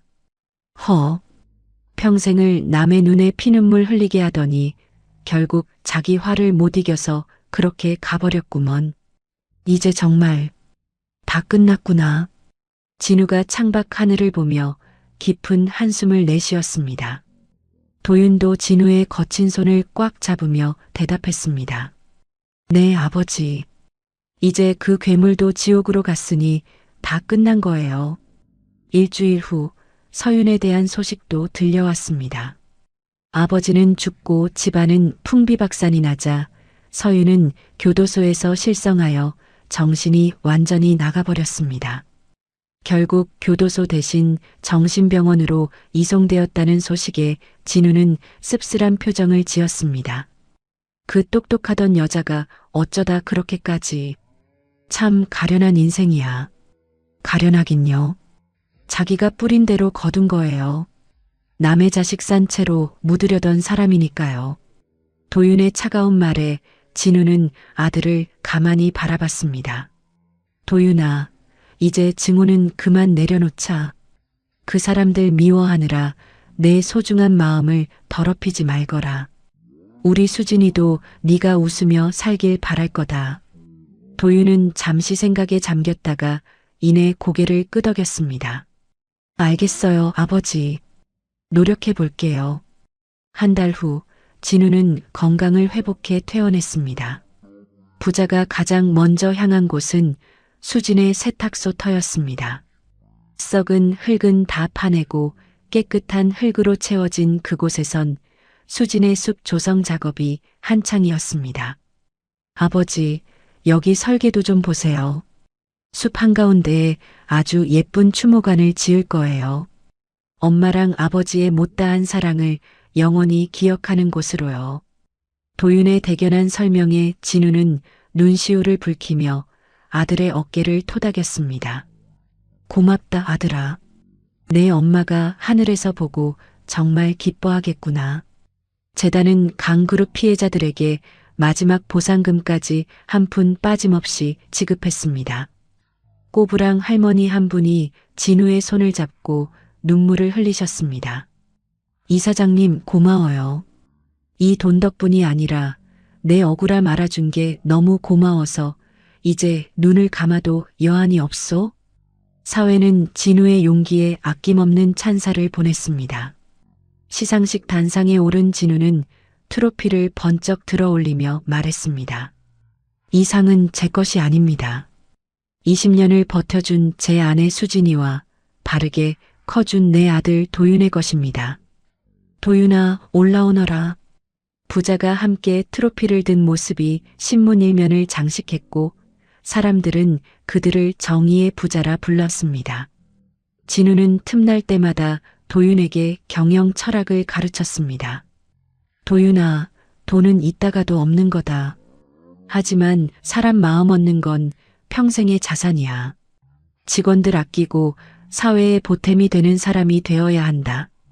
도윤은 그 가르침을 스펀지처럼 흡수하며 훌륭한 청년 리더로 자라났습니다. 심지어 국제환경포럼에 초청받아 전 세계 사람들 앞에서 당당히 연설까지 마쳤습니다. 진우는 TV로 그 모습을 보며 내 새끼 참 잘났다 하고 연신 무릎을 쳤습니다. 부자는 수진의 일기장을 엮어 엄마의 꿈이라는 책을 냈고 베스트셀러가 된 수익금으로 전국에 수진의 집이라는 아동 쉼터를 10개나 세웠습니다. 조력자였던 박 노인도 기쁜 마음으로 은퇴를 선언했고 마스크를 벗은 제로도 번듯한 보안회사에 취직해 새 삶을 시작했습니다. 어느덧 도윤의 졸업식 날 학사모를 쓰고 환하게 웃는 아들을 보며 진우는 목이 메었습니다. 수진아, 보고 있지? 우리 아들 졸업한다. 저렇게 늠름하게 잘 컸어. 졸업식이 끝나고 달려와 안기는 아들을 품에 안으며 진우는 인생에서 가장 행복한 눈물을 흘렸습니다. 그날 저녁 부자는 다시 수진의 납골당을 찾았습니다. 엄마, 우리 이제 정말 행복해요. 그러니까 걱정 말고 거기서 아버지랑 나 지켜봐 주세요. 저녁 노을이 유골함을 따스하게 비추고 있었습니다. 마치 수진이 그래, 우리 아들 고생했다 하고 대답하는 것 같았습니다. 납골당을 나서는 길, 밤하늘에 별이 총총히 떠 있었습니다. 아버지, 저기 제일 밝은 별이 엄마 맞죠? 그럼 그렇고 말고 밤마다 우리 길 잃지 말라고 비춰주는 거야. 부자는 별을 향해 손을 흔들며 차에 올랐습니다. 자, 이제 우리 집으로 가자. 따뜻한 밥 먹으러. 진우가 시동을 걸고 차 한가득 부자의 노랫소리가 울려 퍼졌습니다.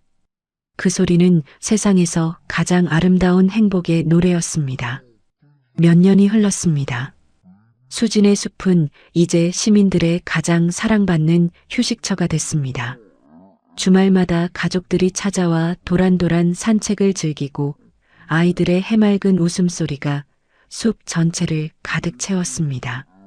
진우는 은퇴 후 숲속 도서관에서 소박하게 일했습니다. 매일 오후면 진우는 아이들을 앉혀놓고 책을 읽어줬습니다. 할아버지, 오늘은 무슨 재미있는 이야기예요? 한 아이가 눈을 반짝이며 물었습니다. 허허, 오늘은 아주 용감한 사람들에 관한 이야기란다. 고난을 이겨내고 사랑을 찾은 사람들의 이야기지. 진우는 인자하게 웃으며 책을 펼쳤습니다. 아이들은 진우의 목소리에 빠져들었고 그 모습은 평화롭기 그지없었습니다. 도윤은 재단 이사장으로서 전 세계를 누비며 바쁜 나날을 보냈습니다. 스위스 제네바에서 열린 유엔 환경회의 연단에 선 도윤은 전 세계 대표들 앞에서 당당히 발표했습니다. 우리 대한민국은 오염된 땅을 다시 생명의 땅으로 되살렸습니다. 불가능해 보였지만 우리는 포기하지 않았기에 해낼 수 있었습니다. 도윤의 힘있는 목소리에 각국 대표들이 기립박수를 보냈습니다. 회의가 끝나자마자 도윤은 아버지에게 영상 통화를 걸었습니다. 아버지, 발표 잘 끝냈어요. 다들 우리 사례를 배우고 싶대요. 장하다, 우리 아들. 정말 자랑스럽구나. 내 엄마가 봤으면 얼마나 좋아했을꼬. 진우와 도윤은 매달 한 번씩 수진의 묘소를 찾았습니다. 굳이 기일이 아니어도 두 사람은 수진을 보러 왔습니다. 엄마, 오늘 재단에서 아프리카에 우물을 팠어요. 이제 수백 명의 아이가 깨끗한 물을 마실 수 있대요. 나 잘했죠? 수진아, 우리 아들 정말 대단하지? 나는 오늘도 아이들한테 책 10권이나 읽어줬다네. 아이들이 나를 얼마나 좋아하는지 몰라. 두 사람은 묘소 앞에 나란히 앉아 따뜻한 차를 마시며 수진과 대화를 나눴습니다. 한편 강 가문의 악행은 역사책에 기록되어 탐욕의 끝이 얼마나 비참한지 보여주는 교훈이 됐습니다. 진우와 도윤의 파란만장한 이야기는 영화로도 만들어졌습니다. 영화 제목은 수진의 아들이었습니다. 시사회 날 영화관을 가득 메운 관객들은 영화가 끝나자 일제히 일어나 뜨거운 박수를 보냈습니다. 어느 날 도윤은 진우에게 쑥스러운 듯 중요한 소식을 전했습니다. 아버지, 저 사실 결혼하고 싶은 사람이 생겼어요. 재단에서 함께 고생한 선배인데 참 따뜻하고 좋은 사람이에요. 그래, 아이고, 축하한다. 우리 도윤이가 드디어 짝을 만났구나. 내 엄마도 하늘에서 춤을 추겠어. 결혼식은 수진의 이름이 붙은 그 숲에서 열렸습니다. 진우는 늠름한 아들의 넥타이를 고쳐주며 코끝이 찡해졌습니다. 떨리니? 걱정 마라. 저기 하늘에서 내 엄마가 제일 좋은 자리에 앉아서 보고 계실 거다. 진우는 도윤의 손을 신부 지혜의 손 위에 올려주며 나지막이 말했습니다. 우리 아들 정말 잘 부탁합니다.